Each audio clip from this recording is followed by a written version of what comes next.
Allô, allô, allô. Bienvenue sur The Weekend Spoke. J'ai l'immense plaisir de vous retrouver en ce jour afin de faire un débriefing de la rencontre de Champions League ayant opposé Chelsea au Milan. C'est une rencontre de deux mastodontes européens. Dans l'une, l'histoire commence depuis 1899 et l'autre, l'histoire n'a pas encore atteint 60 ans ou qui a déjà 60 ans mais qui n'est pas encore au-delà de 60 ans. Une rencontre de 9 Champions League à eux deux. En tout cas, c'était une très très belle rencontre. Il fallait être présent pour ne pas louper cette rencontre. Sans plus tarder, je dois d'abord dire, pour commencer, que cette rencontre, franchement, ça sent un match truqué parce que euh, autant le match aller était correct, le match aller, le Milan AC n'avait pas existé. Chelsea avait complètement dominé son match. Chelsea était franchement la meilleure équipe. Chelsea avait dominé dans tous les compartiments du jeu. Chelsea avait montré à la face du monde et de l'Europe l'écart qu'il y avait entre eux et le Milan AC d'actuellement, même si le Milan AC a gagné le championnat d'Italie, le Milan AC brille en Serie A, mais le Milan AC ne peut pas rivaliser contre ce Chelsea en ce moment, même si je ne sais plus ils sont combien en première ligue, mais Chelsea, franchement, cette année, depuis que Thomas Tuchel est parti, c'est une équipe qui s'est relevée, c'est une équipe qui joue, c'est une équipe qui renaît. Je peux dire grâce aux recrues comme Aubameyang, à Sterling, ils ont retrouvé comme un équilibre au milieu de terrain et une bonne défense retrouvée. Avec Paris Zabalaga qui a pris la place d'Edouard Mendy, ça il fallait s'attendre à ça parce que Edouard Mendy a fait trop d'erreurs. Moi-même, j'avais déjà tiré la sonnette d'alarme à un moment donné quand j'avais parlé de ça. À un moment donné, j'avais dit qu'Edouard Mendy faisait trop des boulettes et que ça ne m'étonnerait pas s'il prend le banc de touche en fait. Parce que il faut savoir que Edouard Mendy était devenu titulaire parce que Kepa Arrizabalaga faisait les mêmes erreurs qu'il avait à faire.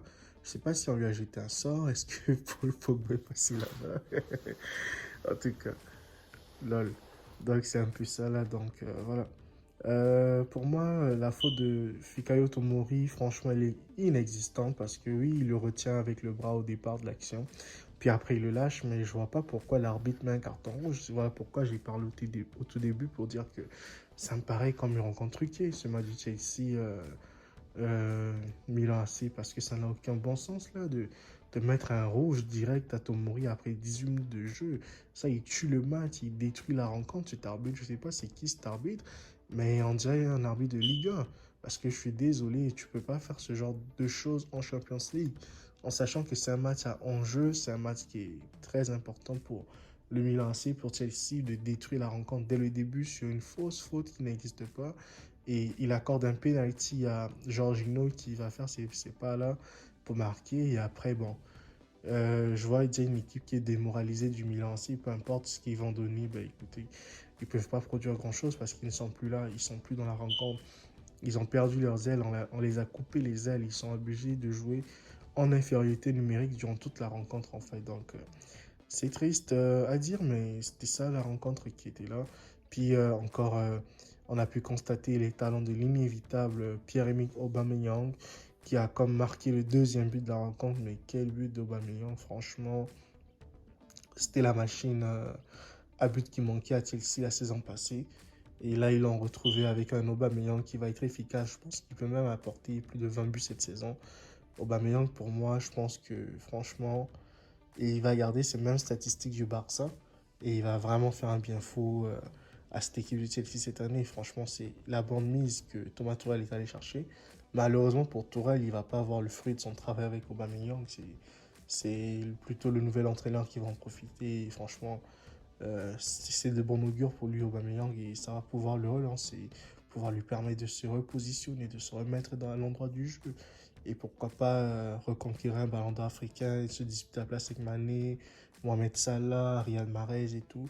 En tout cas, je peux que lui souhaiter bonne chance à Aubameyang. Et franchement, c'est que Chelsea, il n'y a pas grand-chose à dire, sinon que de les féliciter pour leur match, pour leur consistance.